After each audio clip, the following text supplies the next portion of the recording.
No Momento em Foco de hoje, eu recebo ele, Nicélio de Assis Veloso, que foi presidente da Câmara Municipal de Penha, vereador, atuante, militante do PT. Ele que sempre esteve enganjado em causas sociais, causas voltadas da questão da pesca. Tá? Nicélio, que é uma pessoa que eu tenho um carinho todo especial.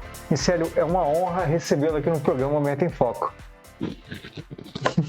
A honra é toda minha, Fábio, estar aqui com você nesse momento, para a gente batermos um papo descontraído, né? E falar um pouco de mim, da pesca, né? Também de política, enfim, aquilo que você quiser abordar, o tema que você quiser abordar, estamos aqui para tentar responder.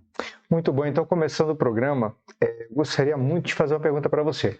Nós sabemos que ficou um bom tempo afastado em relação à questão da Câmara Municipal, você foi vereador, tá? Foi presidente da Câmara, também teve um período que você assumiu a prefeitura, tá? Então assim, Nicélio, você é uma pessoa sempre atuante e nós sabemos que nesse período que você ficou ausente, na realidade você estava cuidando do partido do PT, que seria o Partido dos Trabalhadores. E nesse período, assim, eu sei que você deve ter ficado com muita vontade de voltar. E o que não te motivou, assim, a voltar, entendeu? A voltar, a concorrer?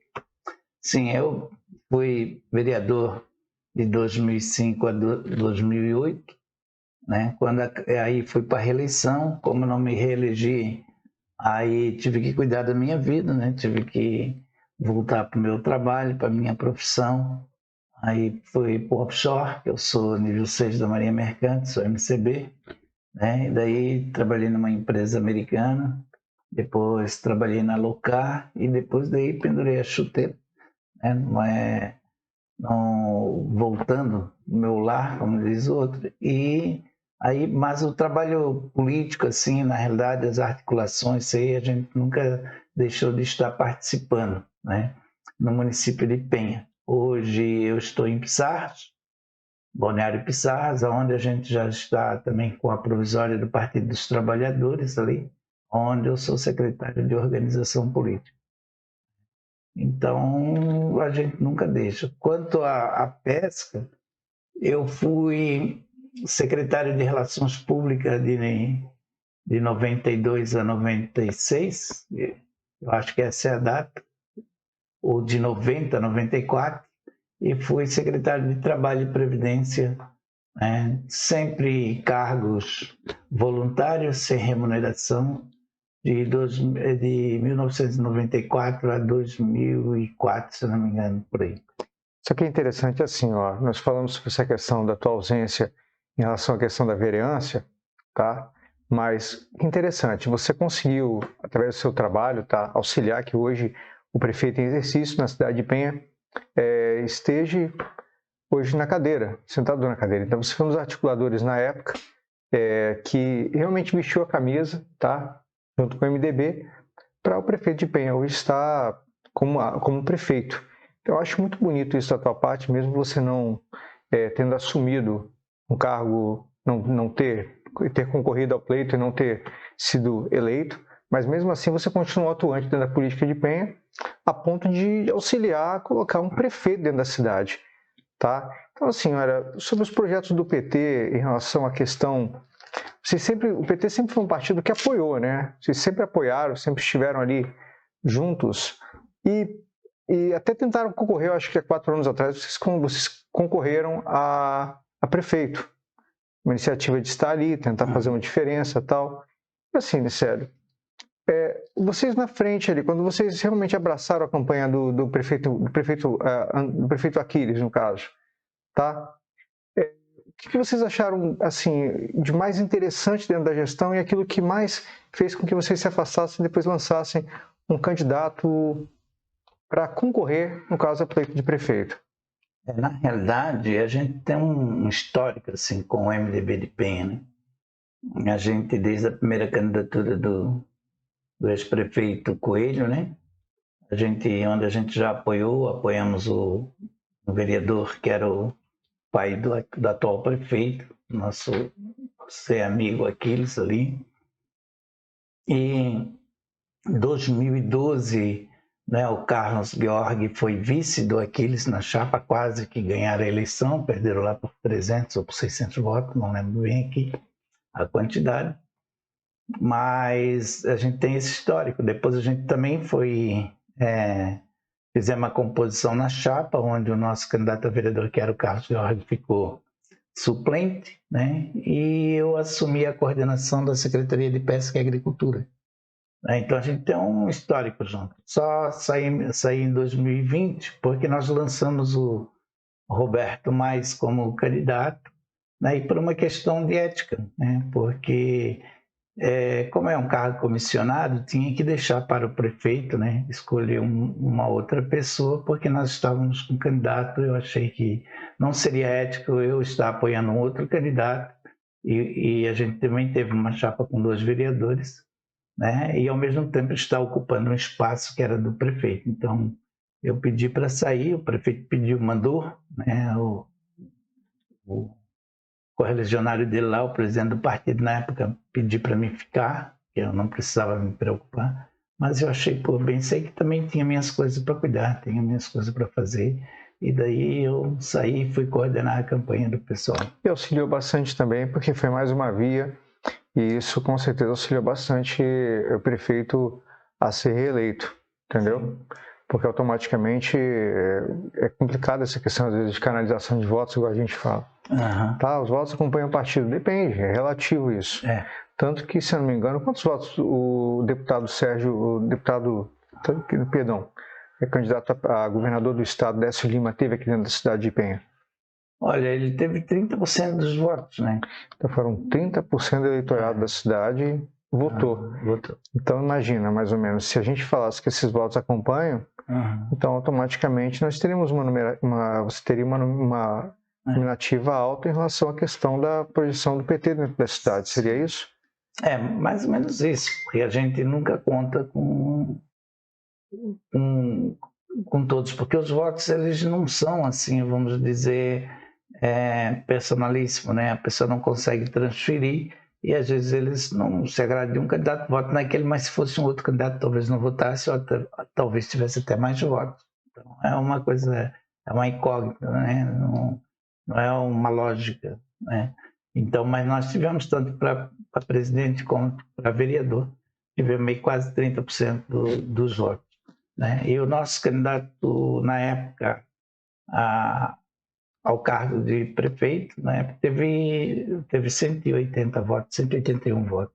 Né? Então... Uma coisa que eu acho muito bonita em você, Nicélio, que eu posso falar isso por te conhecer, é a fidelidade partidária, tá? Sempre esteve ali à frente do PT, mesmo não estando na vereança, você assumiu, abraçou o partido, sempre abraça as pessoas que estão contigo, abraçou o prefeito Aquiles, ficou até o final ali na gestão com ele, honrou, tá? Na pasta da Secretaria de Pesca, sempre fazendo o seu trabalho com excelência, quem te conhece sabe disso, entendeu? Teve que fazer o teu trabalho também como offshore, isso, daí a gente sabe que a gente tem uma vida secular e as pessoas precisam entender isso também. Mas sempre por trás dos bastidores, foi na campanha do Décio Lima e do próprio Luiz Inácio da Silva, dentro da Penha, então esses 30% que o Décio conseguiu dentro da cidade, tem que atribuir também a tua pessoa, pelo trabalho que você tem desempenhado durante quantos anos hoje o PT? O PT tem quantos anos na Penha? Na Penha, ele tem desde quando foi fundado, em 1982, a companheira Sônia, que hoje é presidente do partido, ela fundou o PT. Em 92 eu refundei, né? Porque daí eles ficou meio esquecido, porque ela teve que ir para o Oeste, né? Para o MST, onde ela era professora do MST, das crianças, né? E daí eu refundei em 92, 94 nós íamos lançar candidato 96, mas daí resolvemos apoiar então o Coelho, né? Em 92, se não me engano, eu acho que foi isso. Em 96 eu fui candidato a prefeito, né? E em 2004 nós apoiamos o Coelho novamente. Em 96 2000 a gente fez um vereador Rafael. Em 2004 eu me elegi. Mas eu me mantenho no PT porque eu costumo dizer que eu estou petista, né? Amanhã posso não estar. Eu não sou, estou. Porque hoje ainda o PT é um dos melhores partidos né, mais, vamos dizer, com uma maior confiabilidade social, né, para o povo, né, que luta pelas causas sociais, que luta pelo trabalhador, né, que quer o bem do povo, né, e é claro, a gente costuma dizer que nós trabalhamos pelos direitos, né, das mulheres, dos aposentados, dos trabalhadores, enfim, e muitas vezes a direita trabalha contra nós, né? Então a gente costuma falar isso aí e é uma real, eles ficam jogando pedra e muitas vezes ao invés de ajudar, acabam não ajudando e isso é muito ruim para a sociedade. Meu amigo, em relação à questão da pesca, nós sabemos que você é bem atuante em relação a isso, sempre foi e é uma pessoa que continua tá na frente desse trabalho. Eu queria que você falasse um pouquinho sobre a questão de alguns projetos que você chegou a elaborar, chegou até levar, tá, para alguns deputados. Sim, e sim. Eu sei que você realmente sofreu bastante, porque não é fácil. Porque para defender tem que conhecer, tá? E você é uma pessoa que conhece sobre o assunto e já levantou diversas discussões sobre ele. É verdade, né? A pesca, nós pescadores, né? Eu já fui, meus irmãos que ainda continuam trabalhando e companheiros, né? É muito sofrido. No Brasil, a pesca, né? Igual algumas outras profissões, sempre deixaram de ser levada em consideração pelos políticos. Muito pouco foi feito. Essa é uma realidade, né? Em 1980 a gente fez a nossa primeira greve em Itajaí, né? Da sardinha, e tal. Em 1988 foi fundado o sindicato. Em 1992 eu assumi lá junto com o pessoal, mas já estava militando junto. Quando assumi como secretário de Relações Públicas, a gente fez uma cartilha junto com o Manuelzinho, que era o nosso presidente. Fizemos uma cartilha, o sindicato tinha 170 afiliados só. Com essa cartilha a gente começou a explicar para as pessoas, né, que a sociedade tem que ser organizada e que o sindicato é um meio de lutar pelos direitos dos trabalhadores. Então a gente começou a trabalhar essa questão, começamos filiações no sindicato, muitos companheiros, né, se associaram. Foi um dos fundadores, então, do Sindicato da Pesca. Nós não fomos os fundadores, eu vim depois, né? Entendi. Um mandato depois. Um mandato depois, então, recente. Você já abraçou praticamente a causa no início. Quando nós, 2004, 2006, quando eu saí do sindicato, a gente já estava quase com 7 mil filiados. Caramba! Nosso sindicato era um dos mais fortes. Entrou com 192? 170, 180. Durante a minha gestão de secretário de Trabalho e Previdência, né, a gente iniciamos que o pescador ganhava somente um salário mínimo, se aposentava com salário mínimo, né, que na época ganhava por produção, mas quando se aposentava era com salário mínimo. Então a gente começou a trabalhar a questão, né, junto com os empresários, não junto com eles, mas porque a necessidade era nossa. Hoje, quando nós saímos do sindicato, né, deixamos, né, em todos os acordos coletivos de trabalho, a gente sempre foi ganhando 0,25%, depois 0,5%, e que hoje o pescador, o piso salarial dele é 2,2%, né? Então tivemos aí um ganho. O piso salarial do pescador é maior do que o piso salarial do marítimo, né, onde eu também trabalhei no offshore, que daí é um outro segmento, né?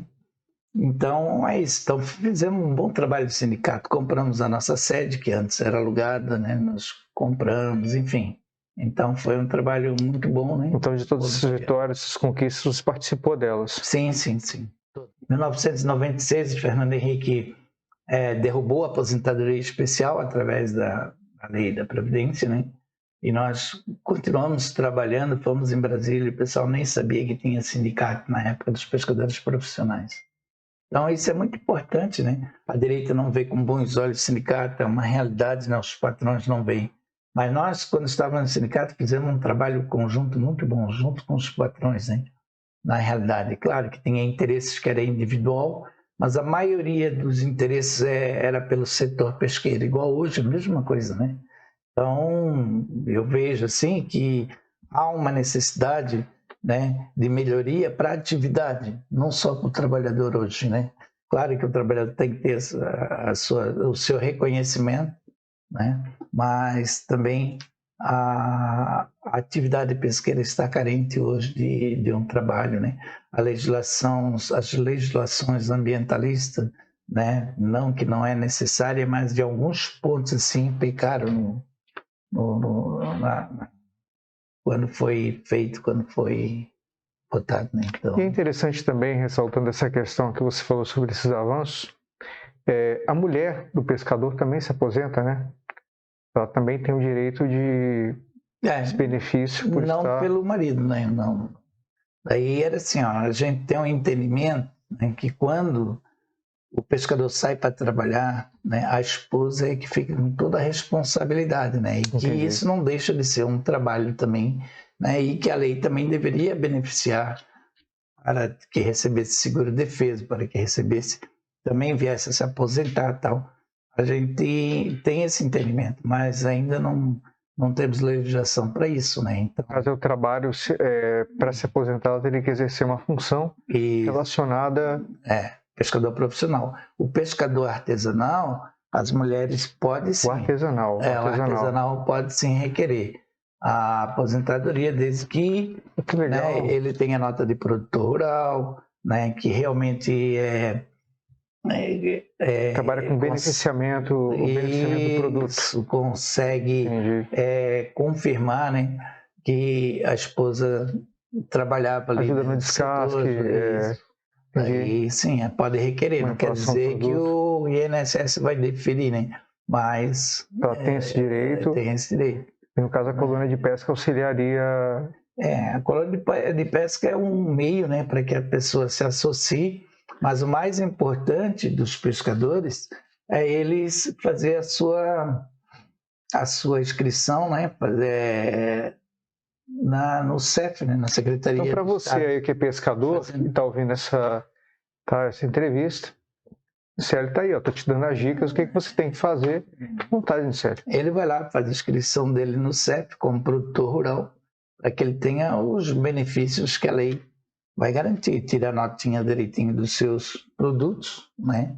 O Estado ganha com isso e ele também ganha. Né? Quanto que é hoje, Célio, o valor da nota? Você sabe mais ou menos o valor? Tem muita coisa isento, né? O peixe às vezes é isento, o camarão. Isso depende de governo, depende de época enfim. Mas nada para temer, né? O importante é ele estar ali certinho, porque assim, ó, do pescador bota para a indústria. Aí vamos dizer que ele não paga muito, mas tem a origem lá do produto. A indústria vai vender, a indústria já paga, então acaba o governo também ganhando, né? E quando você fala do pescador artesanal, na realidade é aquele que vai lá com uma bateirazinha, né? Isso. Um pequeno bote. Qual o tamanho para dizer que é artesanal? Né? 9 metros. 9,20 metros, se eu não me engano. Acima de 9 metros seria... há uma coisa, porque no meu entendimento, né, o que faria um pescador artesanal e um pescador profissional ou industrial, profissional industrial, seria na área que ele trabalhasse, né? Por exemplo, eu fui pescador profissional há muitos anos, mestre de barco e tal. Se eu viesse para a terra, comprasse um bote e ficasse pescando na praia ali, já seria um pescador artesanal, né? Então, sim. Então, eu acho que depende muito da onde a área que a pessoa vai atuar, né? Do que coisa. Um pescador artesanal que está trabalhando lá na praia, mas ele tem carteira de pescador profissional, né? Então ele vai e embarca num barco industrial, então ele pode ser um pescador, porque eu não, na minha concepção, eu não difiro se o pescador artesanal, o pescador profissional, apenas na área que ele atua no momento, né? Isso seria muito bom. Inclusive, quando a gente fez a legislação, a gente queria deixar isso aí mais claro do que está lá, mas acabou que ficou meio dúbio aí o entendimento, né? Isso é interessante que você praticamente atuou bastante, igual você falou, são 40 anos mais ou menos, não é isso? Que o sindicato tá nativo, de 82 até 2022, deram mais ou menos isso. Quase 40 anos, dá mais ou menos isso. Uhum. Então vamos analisar mais ou menos, a gente levando.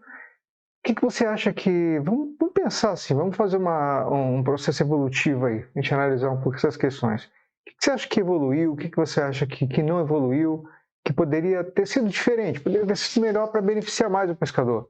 Porque você me falou de várias vitórias que vocês tiveram na gestão de vocês. O que aconteceu? Porque hoje se briga por tantas questões, questão da milha para pesca, entendeu? São tantas situações que a gente hoje fala. Na realidade, na parte legislativa, só piorou. Posso dizer isso com toda tranquilidade. Né? Hoje corre risco do pescador sair para fora, pescar como um trabalhador, como um pai de família e voltar como um bandido porque infringiu a lei. E culpa da lei, né? Porque culpa de quem fez a lei, né? Porque vamos pegar aqui a 9.605, lá no artigo 34, parágrafo 1º, onde diz: é proibido capturar indivíduos jovens, né? Se o cara botasse ali uma vírgula, exceto fauna acompanhante, ele já livraria todos os pescadores dos problemas. Com certeza. Entendeu? Não tem como, né? No arrasto você não... Você chega lá, ficar na boca da rede, lá no fundo do mar. Você bota uma pessoa lá embaixo, peraí, bota uma pesca seletiva lá embaixo, o cara, você não pode não, vai pra lá. Esse foi um dos problemas. E qual é o grande problema mesmo, né? É que os legisladores, deputados federais e até governos não encampam essa vontade de mudar. Eles não fazem um enfrentamento com os ambientalistas para poder mudar isso aí. É um lobby muito grande ambiental lá no Congresso, mas teria que ser mudado, porque isso aí é que deixa o pescador artesanal, industrial... Refém, né? Está refém do sistema. Exatamente. Esse é um ponto. O segundo ponto é no caso das multas, né? Quando o legislador fez a multa, com certeza foi alguém lá do norte, né? Onde o pessoal traficava, eu sei, peixes exóticos. Então ele fez a multa por indivíduo. Então tu pega lá na lei, esqueci o número da lei agora, chega lá, a multa está lá, R$300 por indivíduo. Quer dizer, tu vai ali dar um lance de camarão 7 barba e vai multar o cara por indivíduo. É bem complicado, é fora da realidade, né? E o grande problema disso aí, o que é? Será que eles contam quantos indivíduos que vem? Não vai contar. O grande problema disso aí é o quê? Que acaba o Estado... A pessoa começa a contar os camarõezinhos, 1, 2... Os caras acham que fica doido na hora, né? Então, R$700, só para ter uma ideia, né? Como a legislação ainda. Então, isso atrapalha, né? Atrapalha muito, muito, né? Segundo, a lei de sanidade também não é bem clara, né? E eu estava na secretaria lá, eu fiz o estudo, né? E trabalhava com a legislação ali, né? Dava para o nosso veterinário, médico veterinário lá, ele que faz todo o trabalho ali de sanidade. E a gente viu o quê? A romaria que o pessoal faz para regularizar, né, uma unidade de manipulação. Por quê? Chega na viabilidade, né, lá no planejamento, na CEPLAN, tem lá, vai ter que cumprir 36 quesitos. 36? Para fazer a viabilidade. Mais ou menos isso aí. Caramba. É o que a lei pede.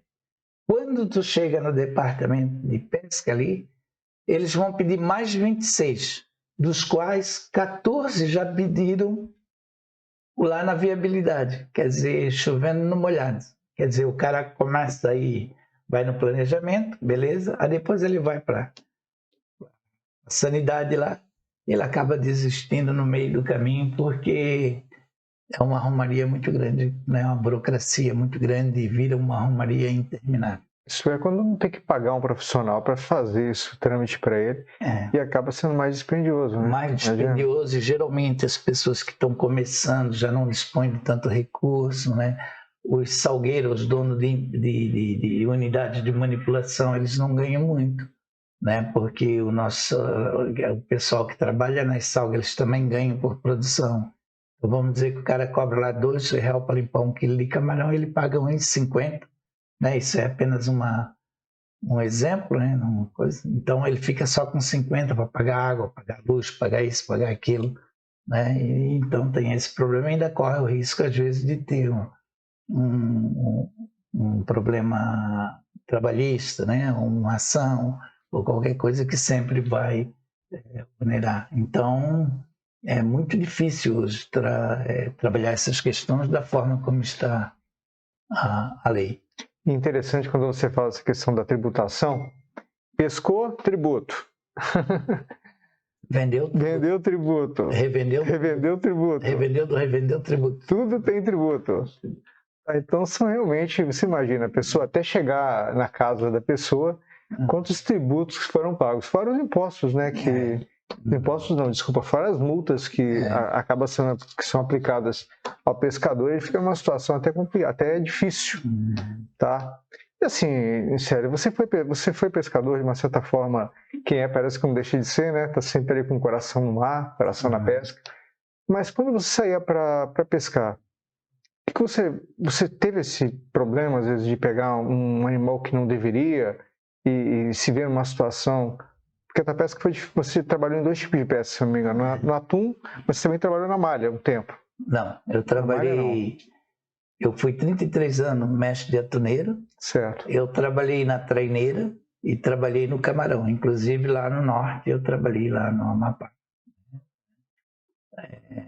No camarão e trabalhei em Belém, na Piraputaba. E tinha esse risco de às vezes vir algum tipo de animal que não deveria e passar por essa situação? Esse tipo não, né? Porque quando a gente trabalhava lá no sul, né, que já estava proibido cação, isso foi em 94, 92 que foi proibido, 96 por aí, é que vinha a gente soltava, beleza, tranquilo. Mas o grande problema foram as reservas. Foram as reservas que foram criadas, né? Muitos, porque o último cálculo que a gente fez, acho que foi em 2008, por aí, em torno de 80 e poucos % da nossa costa já eram APPs, né? Não pode pescar. Então, hoje existe essa complexidade dentro da pesca, né? E da pesca, inclusive, artesanal, que a maioria das pessoas trabalham dentro das APPs. Né? O que você acha que o pescador pode fazer alguma coisa para mudar isso? Ou, não sei, está refém de um sistema complicado, né? Está refém da legislação, quer dizer, daí o cara pode, né, o fiscal, dependendo da ideia dele, do bom senso, né, ele pode estar autuando esses pescadores. Bom senso na caneta. Rapaz. Então, assim, tem muitas reservas ambientais, né, muitas APPs, tem algumas que são de remanejamento e tal, que até permite, né, como o entorno da reserva biológica da Rebil, né, reserva biológica da Ilha do Arvoredo, né, então ali que tem muitos pescadores artesanais, e ali em Governador Celso Ramos, Bombinhas, Zimbro, Campo Grande, né, então eles podem, né, mediante uma legislação específica, eles podem trabalhar. Aqui na cidade de Penha, ainda é a cidade de Penha, no caso, né? Penha, Navegantes, Pissarras, tá? Ainda é liberado a pesca artesanal, certo? Em alguns espaços. Sim. Mas tem tido esse problema também, né, Célio? Tem tido esse risco de... Para pesca artesanal, não, né? Porque, assim, só se eles trabalharem durante o defeso, aí vai ter problema. Né? Quantas Hoje tem a posição, né? Hoje as embarcações têm que ter as posições. É que elas têm que trabalhar só em água interior, né? Entendi. Entendeu? Não pode sair para alto mar, senão daí pode ser autuado. Então são riscos que o pescador, desde o momento que ele sai de casa, ele já enfrenta esse processo. E daí aonde pega mais para pescador artesanal é na parte mesmo da forma acompanhante lá. Essa questão, Célio, do defeso, o que você acha? O período de defeso, entendeu, que eles colocam, é uma queixa que muitos pescadores acabam fazendo. É que é assim, né? Na pesca, né, você tem a época da desova, né? Vamos dizer, tem a época que a mãe está ovada e tem a época de desova, né? Então, Certo. ou você protege a mãe, ou você protege Os filhos. os filhos, né? Então, é bem complexo aí, né? Como na época da sardinha também, a gente tinha esse problema. Agora resolveram fazer 2 tempos, já fizeram 2 defesas por ano, onde melhorou, né? Tem sardinha, graças a Deus, não tem. Não exterminava, como na década de 80, de 90, a gente já previa que o pescador ia exterminar todo o estoque, né? Isso não aconteceu. Mas é assim, é um defesa para defender a mãe, que pode ser, ela pode ovular dependendo da corrente, da corrente das Malvinas, da corrente do Brasil, né? Corrente quente, ela pode ovular antes ou depois, mas em média aí 15 de novembro o peixe está bem ovulado. E aí depois tem o defesa para defender o recrutamento, né? Que daí é mês de julho, agosto, por aí, né? Junho, e daí os alevinos tomam elzinho para defender. É que geralmente o que acontece? Os pescadores eles reclamam bastante em relação a esse período foi estipulado, principalmente a questão do camarão, tá? Uhum. Sardinha eu não sei como é que seria. E eles reclamam porque é um período que eles acabam ficando ociosos e depois que vão pescar, acabam pegando os camarõezinhos pequenos, que é o que você falou, defende a mãe ou defende o filhote. Entendeu? Aqui os pescadores querem que o nosso defesa seja aí em torno de julho, agosto, né? Nessa época, porque você vai defender o que nós chamamos de filho branco, né? E na época que o camarão está ovado, que é mês ali de maio, abril, março, fevereiro, né? Que janeiro, ele está graudão, está ovado, ele vem para a terra para desovar. Nessa época, daí é que é proibido, né? Então é a época que dá o camarão. Dá o camarão mesmo que é mês de maio, julho, né? Junho, né? Abril. Então nessa época é que está proibido, que é a época do pessoal ganhar o dinheiro. Você acha que deveria ser reestudado isso? O que você acha? Eu acho que deveria, não tenho certeza que tem que ser mais estudados, né? É a época do defeso e para melhor, vamos dizer, aproveitamento, né? Da safra, fazer com que seja realmente a parada na época do defender os alevinos. Eu sempre pensei mais ou menos assim, hoje nós temos a Univare que faz esse tipo de estudo, estudo ambiental. Seria interessante, imagina se a Univare disponibilizasse...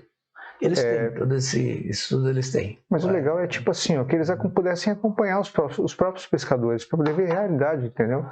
Acompanhar, ao invés de eles irem para o barco trópico, que eles fossem no barco dos pescadores, analisassem. Já fizeram isso. Já fizeram esse tipo de estudo? E aí, o que eles acharam? Eles têm tudo compilado lá, tudo certinho. E por que não se muda então? O que você atribui isso? Se muda porque muitas vezes a pessoa que está lá na pasta em Brasília, né, não está nem aí para os estudos técnicos. A Univare manda o estudo técnico, ela faz? Não, eles não pedem, né, não fazem, porque não é uma gestão tripartite ou uma gestão compartilhada, não é? Né? Lá o cara sentou na cadeira, ele vai lá, assina um decreto, não é decreto, não, é uma IN, né, uma instituição normativa proibindo, como o negócio da tainha agora. O cara vai lá, assina e Deus faz da cabeça dele. Tainha, o que aconteceu? Passa pra gente aí. A tainha aqui, a frota, né, industrial ficou fora da safra, né? Não pode pescar. Não deram. Isso foi o que aconteceu ano passado? Porque segundo eles, ano passado mataram mais do que a cota. Parece que tinha lá, não sei números, né, mas em torno de 3.000, 2.000 ou 1.800 toneladas de cota e acabaram matando mais de 5.000, mas eles não se basearam porque não tinha informação do que realmente eu vou se basear lá pela lagoa, por lá pela Rio Grande, né, lá pela lagoa, a Lagoa dos Patos, por lá, parece que pegaram alguns dados por lá e se basearam por lá. Entendeu? Eles não levam muito a sério a pesca, na realidade, no Brasil, né? Nem o setor pesqueiro, nem a atividade. Isso aí, o sindicato, ele automaticamente ele pode intervir em relação a isso. O sindicato estadual. Isso é uma luta política, né? Vê que fizeram a lei lá no Rio Grande e até hoje não derrubaram, né? Fizeram tudo lá e... Então, Sim, é uma briga política. Essa lei do Rio Grande que barcos daqui não podem pescar lá. De 12 milhas, né? 12 milhas da costa. Entendi. Mas que tem a questão de barcos de outros países que não tem essa questão? Ou isso foi o que aconteceu ali? Não, é muito poucos piratas hoje em dia, né? Porque nosso mar é muito bem cuidado pela Marinha. Sim. Então, são poucos. Antigamente tinha mais barcos piratas, a gente via. Foi levantada uma questão em relação a isso, né? Inclusive até pescadores locais, que eles, não mais ou menos assim, eles falaram, se queixaram a questão deles não poderem pescar lá. Tá, mais ou menos, você pode até interagir um pouco sobre o assunto, se você chegou a acompanhar. Não acompanhei bem, não estou sabendo. Eu sei que fizeram lá, né? E não pode mais pescar. E qual é a reivindicação? Os pescadores daqui fizeram lá no Rio Grande do Sul. Qual foi a reivindicação que eles fizeram? Para pescar dentro das 12 milhas. Eles queriam pescar dentro das 12 milhas. E pescadores do Rio Grande do Sul também não podem? Barco industrial não. Nem de lá, nem daqui. Então daí prejudicou. Só que a maior frota onde é que é? Santa Catarina. E deu algum êxito? Foi mudada a lei? Foi? A lei foi feita, a lei estadual. Então hoje pode... Não pode, né? Então, não pode. Todo o trabalho que eles fizeram, infelizmente, foi um trabalho em vão. Não pode, não conseguiram derrubar. Assim, é difícil quando a gente fala da questão da pesca, fala das dificuldades que a pesca enfrenta. É muito bom quando as pessoas gostam daquele camarãozinho no prato, né? Ou gostam de comê-lo nos restaurantes. Mas não, é ótimo, né? Mas faz parte de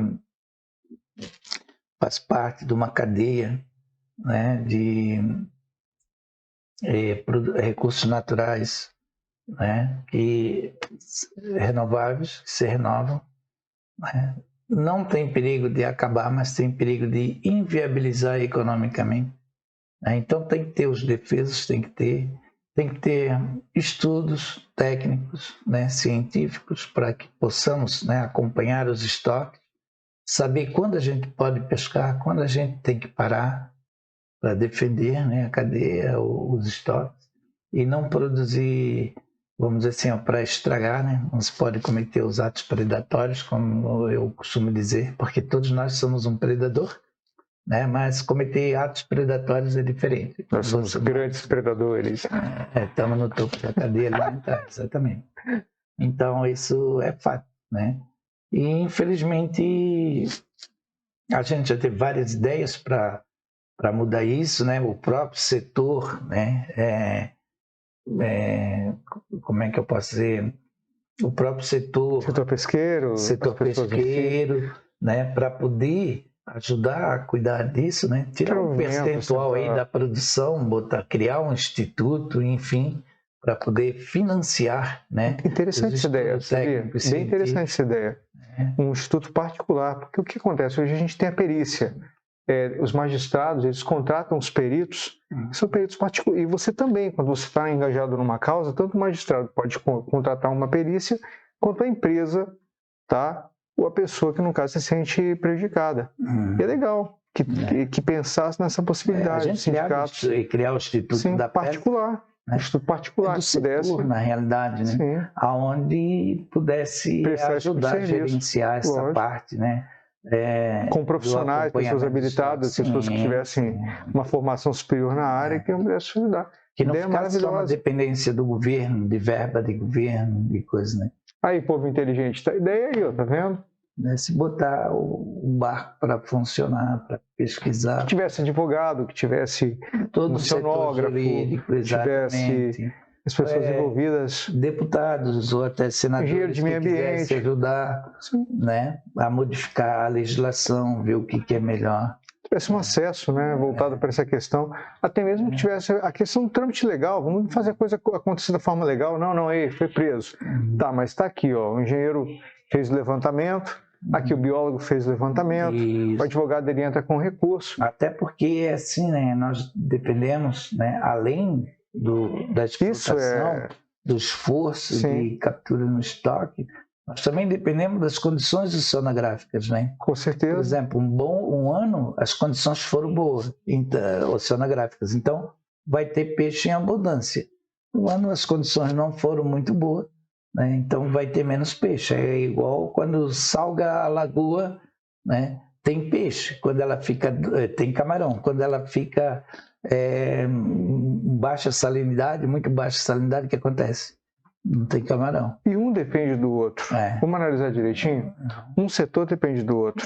Então, entendeu? Se a gente tem um estudo de campo, né? Um estudo técnico-científico de campo, né? Acompanhando isso diuturnamente, a gente vai ter mais condições de capturar mais, ter uma maior produtividade, né? E condições também de você se recuperar e também de fazer um negócio com o pé no chão, né? Uma produção com o pé no chão. Bem, a gente vê a complexidade da pesca, sabemos que não é fácil, tá? Eu vejo você bastante atuante em relação a isso, um grande conhecedor. Tanto que quando você esteve na frente da Secretaria de Pesca aqui de Penha, fez de uma forma indireta, não assumiu o cargo de secretário, mas indiretamente você respondeu bastante pela questão da pesca. Tanto que praticamente quando as pessoas iam ali, Sim. se dava todo o respaldo legal, tá? Sempre envolvido na área, um conhecedor exímio da questão das leis também, tá? Das ações, todo esse processo, por experiência, né? Sério. Experiência de trabalhado também como pescador profissional, Sim. como pescador artesanal, com certeza, acho que teu início eu fui pescador artesanal, comecei na Prainha de São Miguel, em 1969. Então, toda uma trajetória. E no caso da secretaria, assim, é que precisamos de pessoas, né, com algum conhecimento até, né, inclusive legislativo, para poder ajudar o setor pesqueiro, ajudar coletivamente os pescadores, né? E não só os pescadores, mas lá eu também trabalhava com o INCRA, né? Então, e eles estão com o mesmo problema. Muitos tinham as terras, mas não eram cadastrados como produtor rural, né? Então, e a gente fez um trabalho cadastrando. Eu cadastrei mais de 70, né, pescadores, mais outro tanto igual, eu acho, ou menos um pouco de produtor rural. Então, para que eles tivessem o benefício da legislação, do INSS, das coisas que pudessem vir, ter os direitos deles garantidos. Você arrumou a vida do pessoal, hein? Coisa boa. A gente ajudava, é muito bom, com certeza. Fazer isso aí, enfim, né? Por quê? Porque a gente, na realidade, temos que pensar sempre no coletivo, né? Não adianta eu pensar só em mim. E olha que interessante, não fez o trabalho, estava ali, desenvolvendo uma função, entendeu? Poderia ter se promovido politicamente, em nenhum momento quis fazer isso. Pelo contrário. Se promover muito bonito esse desprendimento da tua parte. Claro que deveria ser uma consequência, né? Com certeza. Deveria ser uma consequência. Porque quando eu estava na Câmara também, né? Eu também fiz um trabalho muito bom, inclusive legislativo, né? Protocolei 48 projetos. Consegui, só eu sozinho do PT na Câmara, consegui aprovar 44. Já estava preocupado, até lembro isso, porque na época eu tive a oportunidade de conhecer, já estava preocupado com saneamento básico e a vulnerabilidade da cidade. Inclusive, quando nós nos conhecemos, foi justamente numa audiência pública entre você, porque estava você e o prefeito em exercício, e discutindo sobre essa questão de saneamento básico. Isso me preocupa, na realidade, desde a época que eu montei, refundamos o PT na Penha.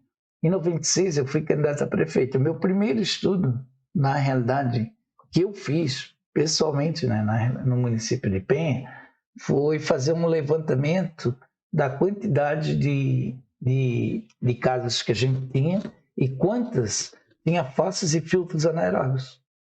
Entendeu? E os que jogavam direto para o rio, para o Ribeirão, para o mar. Entendeu? Então, para ter sequer dados bem expressivos, né, foram em torno de 94% da nossa residência não tinha fósseis nem filtros anaeróbicos. Jogava seus dejetos direto para a praia, para o rio Gravatá, para o rio Iriri. Tanto é que os nossos rios são transformados hoje no quê? Numa vala de esgoto a céu aberto. Né? E até hoje eu não vi uma política de mudança nisso aí. Né? Eu não vi fazer realmente um projeto para ir lá e procurar, Sua casa tem fossa e funcionário? Não, então vamos fazer, vocês vão pagando 5, 10 por mês, né? Todo mundo vai pagar um pouquinho conforme pode. Já pagam IPTU, pagam tantas coisas, né? Mas então, seria um valorzinho, com certeza. Não, mas seria um valorzinho. Para não dizer que não, sim, não paga. E o próprio município poderia abraçar essas questões. Eu acho legal isso. Então, isso, a falta pequenas de projetos, pequenas estações de tratamento dentro da própria casa. Inclusive, para a Prainha de São Miguel, acho que foi essa audiência pública que você falou, né? Foram 1.200.000 que tinha do Banco Mundial, se eu não me engano. A gente foi lá na Prainha, fez audiência pública, porque lá ia ser a estação de tratamento piloto no município de Penha, né? E daí a gente foi lá, ficou quase tudo acertado, mas depois daí veio outro governo e daí a gente não, acho que eles esqueceram desse projeto. Mas é interessante você envolvido. Você imagina quantos anos faz isso? Vamos botar mais ou menos assim, em relação a fatores. 18 anos. 16 anos. 17 anos. 17 anos. Então imagina, são 17 anos atrás. Já dava para ter feito muita coisa. Sim, com certeza. Então, assim, são ações pequenas que fazem uma grande diferença, que realmente mudam a estrutura de uma cidade. E só para clarear nossas ideias, é uma outra coisa assim que eu, quando tenho a oportunidade de falar, eu falo direto, né? Porque às vezes o IBAMA, não que não tenha que ter fiscalização, tem que ter o cumprimento, o dever, né? O cumprimento da lei, o dever de nós seguirmos a lei, mas é assim, eles vão lá na ponta pegar o pescador e não vão lá onde está a origem do problema, né? Por exemplo, o Rio Gravatá, quando eu tarrafiava ali, pegava carapeba, escrivão, curvininha, tudo dava ali. Hoje não dá mais nada. Por quê? Porque era para ser resolvido o problema ambiental ali, aquele rio voltar novamente a ser um criador, assim como outros e outros e outros, né? Para aumentar a abundância, né, da pesca. E não ir lá prender o cara que às vezes, né, só pegando lá para matar a fome, para comida para casa. Então, assim, tem que ver com muito carinho essa questão, porque, né, acaba você fazendo o trabalho inverso, né? Sim. O Estado faz o trabalho inverso e te empurra para a marginalidade da lei. Mas que é o pior, né? Então... Fico triste porque é igual quando você coloca essa questão, a gente tem a questão dos pescadores artesanais que estão ali na costa. A gente sabe que a cidade tem que crescer, eu até entendo, porque para algumas pessoas é como se o pescador estivesse prejudicando, e não está, gente. Estão tentando trabalhar, estão fazendo a função deles, entendeu? Eu acho que pode conviver. É tão gostoso, não é? Quando você vai lá na praia e compra aquele camarãozinho fresquinho. Mas quem é que pesca? Fresquinho. Não é a lancha que pesca, não é o jet ski. É um trabalhador que está ali, né? E ele precisa desenvolver a função. Aquilo ali é para a sobrevivência da família, subsistência de todos ali. Ele praticamente mantém a família dele daquele jeito. Então é gostoso. Aquilo que você falou também, a questão do pescador faz aquele trabalho, chega em casa, a esposa descasca, eles manipulam o produto, a filhinha ajuda, e está todo mundo crescendo naquele ambiente ali, justamente auxiliando a manutenção da família. O governo deve ajudar isso, né? Sim. Ajudar a desenvolver. Precisa fazer uma unidade de manipulação, beleza? E todos têm que entender. Quem tem jet ski, quem tem lancha, quem gosta de turismo, também tem que entender. Aquela figura ali é uma figura cultural, entendeu? Eu penso dessa forma. Não, até quando eu estava no colegiado, ali na Anfre, né, que eu estava na secretaria, o pessoal me convidaram e eu participei de todas as reuniões do colegiado, embora não fosse secretário, mas estava lá acompanhando o secretário todas as vezes. E chegou um promotor federal que disse que ia canetear todo mundo, que era mais de 8.000 salgas clandestinas, 8.000 pessoas trabalhando em salga clandestina, mas não sei quantas mil salgas clandestinas que ele ia canetear, mas queria ouvir primeiro a gente, né? Eu fiz uma explicação para ele da forma de trabalho e que a lei veio depois dessa atividade, né? Na realidade, a lei é recente e a atividade aqui é secular, né?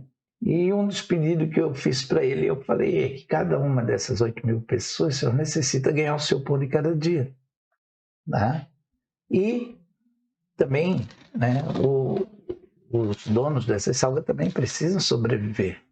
E é até bom que eles existam porque ajuda os outros a ganhar seu pão de cada dia. E que isso já vem desde muito tempo. Né? Pedi para ele atentar para o artigo 1º, né, parágrafo 4º da Constituição, onde diz que é a livre iniciativa do trabalho, os valores sociais, né, e depois segue para que o homem tenha dignidade. Né? Então, isso é uma coisa assim que eu deixei bem claro ali naquele momento para ele. Né? E que o grande problema é o abandono do Estado, né? Tanto o governo federal, quanto o governo estadual, quanto o governo municipal. Né? O grande problema de estarmos assim é por causa do abandono, né? Que só fizeram leis para punir, não fizeram leis para você evoluir, para produzir, né? Dando o apoio que a gente precisa. E além disso, né? Além disso, de todos esses emaranhados de leis que tem, federal, estadual e municipal, é onde gera essa burocracia para que as pessoas, né, se regularizem. Entendeu? Só, né? Por quê? Porque o Estado tem um monte de lei para ser cumprida, né? O governo federal. O estadual tem um monte de lei para ser cumprida. E o municipal, um monte de lei para ser cumprida. Entendeu? Aí o cara quer regularizar o ambiente de trabalho dele, não consegue. Rapaz, não é fácil, não. É impossível. Não tem como. As burocracias acabam gerando empregos intermediários, então... Não, aí o Estado te empurra para a marginalidade da lei, porque você é obrigado a comer, você vai ter que trabalhar, né? Cara, quem é bom e é honesto e tem responsabilidade é obrigado a trabalhar sem, né, na margem da lei. Então ele empurra a marginalidade da lei, né? O Estado fica omisso e ele é o grande culpado, na minha opinião. Tá? Se me der aqui argumentos diferentes do que eu tenho, eu até vou concordar. Né? Meu pai trabalhava, era pescador artesanal, pescava remo na Barra, aqui no Gravatá. Tá? Pescava remo. Né? Já era assim. Aí veio eu, né? E veio os meus irmãos, e veio outras gerações. Né? Houve um avanço, vieram as leis, mas não para adequar, né, as necessidades dos trabalhadores, entendeu? E sim para punir os trabalhadores. Então as leis são punitivas. Agora, olha que interessante. Dos seus filhos ou dos seus parentes, quantos continuaram o ofício da pesca? Até agora só tem um, né? Meu irmão só. Entendeu? Os outros assim. E às vezes as pessoas elas não pensam sobre isso, porque essa pressão, esse ciclo tem se fechado de tal forma Sim. que as pessoas têm abandonado. Então não é mais aquele negócio, você aprendeu pelo teu pai, Isso. teu irmão continua o mesmo caminho. Agora, será que os seus filhos vão continuar o mesmo? Será que os filhos do seu irmão vão continuar os mesmos? Os seus sobrinhos? E é um caminho complicado isso. Então, tende-se a pesca vai acabar. Não é que a pesca vai acabar, mas as pessoas interessadas em pescar, por causa de tanta dificuldade, de tanto sofrimento, de ver os familiares passarem, vão acabar desistindo. Alguns desistem, mas temos muitos amigos ainda, muitas pessoas que dependem disso, né? Sim. E são dependentes. E eu estava até vendo na televisão. Essas políticas são tão importantes, né? Política de proteção a essas pessoas. E estava até vendo na tradição da pesca da tainha, né? Na TV, todo dia passa, pô, cara, é muito legal, gera um emprego, né? Os recursos naturais renováveis não se acabam, né? Quer dizer, é muito difícil se acabar, a não ser que realmente coisas que eu costumo dizer que inviabiliza. Né? Na década de 90 a gente já brigava no sindicato, né, por conflitos entre atuneiros e a pesca da sardinha, e os meus amigos lá, eles falavam, não, vocês vão acabar com a sardinha, não sei o quê. Né? Quando chegou em 2007, deu tanta sardinha que ele chegou perto de mim e disse, aquilo que tu falava realmente, cara, eu botei 1.100 toneladas, né, agora só nesse escuro, né, e tive que jogar tem sardinha lá no supermercado, não é fácil que não tinha para quem vendesse, né, e daí é isso, cara, o que nós temos? Nós temos os estoques, né, nós temos que cuidar, entendeu? Para isso a gente tem que ter estudos técnicos, científicos, né, ali em campo, de campo, não adianta fazer de gabinete são suposições puradas, porque em campo já é difícil, né? Eu já estimo que mesmo com a coleta dos mapas do IBAMA e tudo mais, eu acho que ainda fica, quando ele faz bem feito, fica 30% fora. Né? Mais ou menos em torno disso, né? Porque muitos vão lá, pescam, não tiram o mapa de IBAMA, não tem nada por causa da pesca clandestina, né? Eu entendo dessa forma, muitos nem preenchem mapa de bordo. Então, já cuidando bem cuidadinho, já ainda fica um percentual bom fora. É como a tainha, né? A tainha vai lá, pode matar 5 mil toneladas, lá, os barcos entregam os mapas de bordo, mas o que o cara pegou na rede lá, feiticeiro, outro que pegou na tarrafa, outro que pegou, entendeu? Isso aí conta não é, também, e tem que contar também. né? Mas não conta oficialmente, então 30% ou mais às vezes fica fora. Então teremos que cuidar bem dessa atividade. E aqui, sério, a gente está vendo tanta dificuldade em relação à questão da pesca que as pessoas têm enfrentado e agora vamos falar um pouquinho sobre você. Hoje, quais são as suas aspirações em relação à questão do futuro? O que vocês desejam em relação ao até mesmo partido que você milita, que é o PT? Quais são as pretensões do PT? Agora nas eleições do ano que vem, 2024. Nós pretendemos lançar candidatos em Penha, né, com vereadores e também em Pissarras, Balneário Pissarras, né? Tivemos um grande número de novos filiados, né? Tanto em Penha como em Pissarras, o PT cresceu bastante e provavelmente a gente vai ter uma chapa. Quantos filiados hoje vocês contam mais ou menos na cidade de Penha? Até em torno de 180 por aí. Filiados atuantes dentro da cidade de Penha. Mais ou menos. Pissarras? Pissarras, a gente tem mais pouco, temos aí em torno de uns 120 por aí. Temos uma relação menor, mas os novos agora estamos filiando. Mas são pessoas que atuam, pessoas que estão ali realmente a maioria são pessoas que atuam, né, que trabalharam na campanha passada, né, onde o Décio teve, a Ana Paula teve uma votação expressiva aqui, em Penha foi a segunda mais votada, né, em Pissarras também. Então, foi tudo fruto, né? Padre Pedro, a gente conseguiu arrumar um bom número de votos também em Pissarras. É para próprio prefeito? Possivelmente. Se a gente não conseguir articular com outros partidos de esquerda ou até que estão compondo com o governo federal, a gente... E você? Desejo de voltar para a vereança? Não, eu sempre coloco o meu nome à disposição, né? Se precisar, se o partido precisar, eu estou a posto, né? Ou continua como articulador político, como tem feito nesses últimos anos? Talvez, quem sabe coordenar, na realidade depende da necessidade, né? Depende da necessidade, não pode... Se a gente está na luta, é para se molhar. Se está na chuva, é para se molhar. Sério, no meio político hoje da cidade de Penha, da cidade de Pissarras, são áreas que você atua, o que você tem encontrado hoje de dificuldade? O que você acha que as cidades hoje têm enfrentado de problemas que... Nós falamos sobre a questão da balneabilidade, tá? Realmente é uma luta que os prefeitos têm feito em relação à questão do saneamento básico. Mas o que você encontra hoje como... Você falou a questão da parte burocrática, até mesmo para legalizar, para legalização, no caso de quem é pescador, até mesmo para a questão de imóveis. Você, na frente da Secretaria da Pesca, viu essa questão, que você está também relacionada à questão do INCRA. Mas o que você encontra assim, de dificuldade hoje dentro das prefeituras?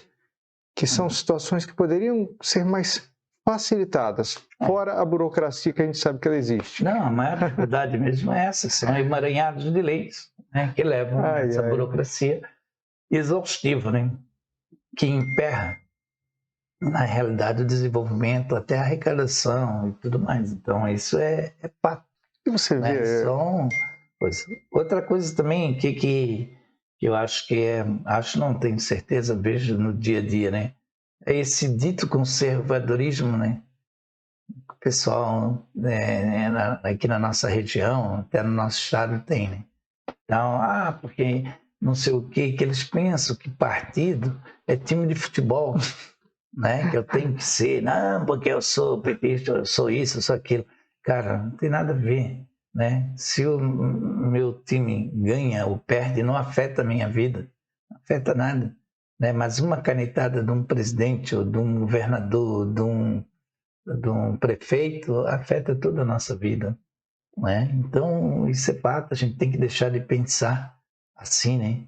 Não, porque ir atrás das pessoas, porque na nossa política conceituou-se, né, a ganhar a eleição, enfim, né, ganhar a eleição falando mal do adversário, né? Aí, inclusive, isso aconteceu, né, quando eu era vereador, que a gente compunha com o MDB, né? Eles falam, mas vocês... Não, a gente nunca fala mal das pessoas, a gente fala das ações, né? Nós, do Partido dos Trabalhadores, somos bem claros nisso. Tanto é que quando o nosso presidente se elegeu, o que ele faz? Ele busca compor, né? Quem é que dizia que a União Brasil ia estar com 3 ministérios, né? Não é verdade? Todo mundo sabe que a União Brasil é a fusão do DEM, né? Do DEM com o PSL, né? PSL. Então, só para tu ver, né? E está lá no governo. Então, é isso, né? Isso é democracia, é conviver com os diferentes, né? E no nosso município, é isso, cara. Né? O pessoal tem que largar a mão de ser futebolístico, né? Como o bolsonarismo que cresceu, né, no nosso município. Os caras não queriam nem que nós fizéssemos uma reunião, ir lá para frente, não pode, não sei o quê, porque vocês são isso, aquilo. Nunca fizemos nada para aquela pessoa, né? Nunca fizemos nada de mal para ninguém. É ruim esses ataques, né? Não é? É péssimo, são coisas não importa, não era para o partido, era para a pessoa, era para o caráter da pessoa. Exatamente, não é? História. Com você. Então isso... Não importa em quem você votou, agora tem que entender que o país precisa... Eu, quando estava na Câmara, vários vereadores de outros partidos, né, o próprio PSDB, o DEM, tudo me ajudaram, cara, votaram comigo, os projetos eram bons, e eu também votei nos projetos deles, porque era bom, ia beneficiar a população, ia ajudar, né, coletivamente o povo. Então, essa é a nossa visão democrática, né? Você falou no início, quando você falou bem assim, olha, eu não sou PT, eu estou no PT. Então, quando eu estou, eu posso sair. Isso, tá? Claro. Então, isso é interessante. Então, não é a bandeira do partido, mas é o quê? Hoje é um partido que te traz conveniência, você gosta dele, então você corrobora com alguns pensamentos. Tudo bem. É um partido que defende... de escolha. Você sabe, você estuda história, você é professor, você conhece. Você sabe da dificuldade das mulheres. Antigamente, vamos pegar num passado não muito distante, a mulher não podia jogar bola. Pior, não podia votar, né? Pior, não tinha carteira registrada. Era escravizada no lar. Fazeres da casa e ensinamento dos filhos. Bem. Não é verdade? A mulher não tinha direito à voz, nem voto. Era inteiramente submissa. E nós somos a favor do quê? O direito de igualdade da mulher e o homem, né? E eu costumo sempre dizer assim, cara, se fosse para a mulher viver atrás do homem, Deus tinha tirado um ossinho das costas lá, mas é para viver no lado, então tirou do lado, cara. Não é verdade? Deixava o camarada aí assim. Só tirar essa vértebra assim, já dá lá, eu assim, ó. Então daí, cara, mas não é verdade? Então ali do nosso lado, a nossa ajudadora, ele fez a mulher como nossa ajudadora, não é tão bom, cara? A gente sempre falta, então esse é fato, né? Pelo trabalhador, né? Nós somos totalmente radicalmente contra o trabalho escravo ou análogo à escravidão, não é verdade? Se o cara pode pagar, né? Pô, paga a pessoa, cara, né? Tão triste que, infelizmente, alguns países ainda têm essa visão, né? Ainda tem trabalho escravo. Coisa, né? Nós somos totalmente contra o racismo, cara, né? Totalmente contra, não tem mais. Somos a favor das cotas. Por quê? Aí o cara diz, não tem cota, porque não tem dívida. Claro que tem, cara. Claro que tem. Eu fiz até a analogia esse dia para um rapaz e disse assim, não, vamos pegar o seguinte, né, que a lei nunca vai permitir isso, e claro que não. Mas vamos pegar o exemplo, né? Os caras chegaram lá na África, pegaram as pessoas, trouxeram, escravizaram e depois largaram sem eles, sem beira, sem um palmo de terra. Enquanto iam lá na Europa, pegavam outras pessoas, já vinham, já davam um pedaço de terra, davam coisa. Quer dizer, tratamento totalmente diferenciado. Não é verdade? Então nós somos a favor, apesar de sabermos que isso é temporário. Né? Porque quando a educação dá conta de e fazer tudo igual. Quando essas pessoas todas estiverem, eles vão ter condições iguais, né?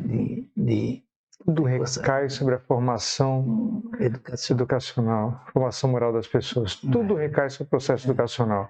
Então, é interessante, né? Então são coisas bem a força da educação, assim, o carinho que tem que se ter, tá uma análise... o amor que tem que ter pelas pessoas, e isso é amor pelas pessoas. Cara, isso não é ódio de ninguém, isso é amor. Né? E daí, assim, o que a gente é contra? O radicalismo. Né? Somos radicalmente... ideológico, religioso, político. Somos contra o armamento. Somos totalmente contra. Por quê? Porque é dever do Estado e direito do cidadão a segurança. Eu queria aproveitar essa pauta aqui, gente, e colocar para vocês, tá? Do mesmo jeito que o Unicef está sentado aqui colocando as opiniões dele, você também tem o direito de expor a tua. Isso é que é legal, entendeu? O Momento em Foco é um programa aberto para você poder sentar aqui e expor a tua opinião. Ele está certo. Ele tem as defesas dos interesses dos pensamentos dele. Entendeu? Independente de qualquer um achar negativo ou positivo, você tem o direito de expor a tua opinião. Sim, é isso que é democracia. Tá? E é isso que a gente tem que lutar em prol para isso permanecer. Justamente que é a liberdade do ser humano poder expressar a opinião dele, sem ser retalhado, sem ser rechaçado, sem que alguém critique, agredido. Tá? Sem que sofra nenhum tipo de violência. Você tem o direito de você expor, eu penso assim, eu posso pensar assim, eu tenho esse direito. Então isso tem que ser combatido, gente, por qualquer partido, qualquer tipo de pensamento, qualquer pessoa, tá? Essa liberdade de expressão. Por favor, Nicélio. Não, até porque sim, né? Como eu estava dizendo, é direito do cidadão e dever do Estado, a segurança, né? Para mim, ali na praia, cara, eu quero que tenha alguém cuidando de mim. Esse alguém é o Estado. Não é porque você vai com uma camisa vermelha que vão escorraçar você, ou vai com uma camisa com traje de banho, verde e amarelo, independente de qualquer coisa. Então a gente quer esse tipo de segurança, né? Que o Estado realmente faça a nossa segurança. Por quê? Porque queira ou quer não, nós somos sócios, né, de uma sociedade chamada Brasil, né, a qual, na verdade, muitas vezes a gente só é sócio no ônus, no bônus a gente não vê, né? É uma real. Esse bônus aí não é fácil, não. Mas que vem através da segurança, da saúde, da educação, quando a gente precisa do Estado que esteja lá. Então, é muito importante, são algumas coisas, né, que levam a gente a ter, né, a essa compreensão, né, que ainda, que aquilo que não, o Partido dos Trabalhadores ainda é o partido, né, que defende as pessoas, né, e que luta por causas justas. Né? Seria uma honra tê-lo aqui no Momento em Foco. Eu te deixo um espaço para fazer suas considerações finais, tá bom? Fique à vontade. Fábio, eu que te agradeço aí por essa oportunidade. Quero te agradecer aí do fundo do coração. Que Deus abençoe o teu trabalho, continua assim, né? E quero deixar um abraço aí para todos os nossos telespectadores aí, nosso pessoal aí que vai ver, e é como tu falou, né? Se tiver alguma coisa contra ou pensamento diferente, senta na cadeirinha, vem cá discutir, também vem cá argumentar, direito da pessoa, não agredir. Estamos aí. Uma honra imensa, Nicélio, tê-lo aqui conosco no Momento em Foco, um prazer, sabe, o carinho que eu tenho pela tua pessoa, estima a tua pessoa, por quem você é. Tá? Essa pessoa séria, pessoa realmente conhecedora, tá? Sem domínio do que você fala, e principalmente você tem caráter, isso é muito importante, tá? Que faz uma grande diferença, tá bom? Uma honra imensa tê-lo aqui no Momento em Foco, um abraço de coração, tá? Sempre amor batendo com você. O Momento em Foco então se despede. E aquele abraço a todos. Vamos lá, sempre juntos.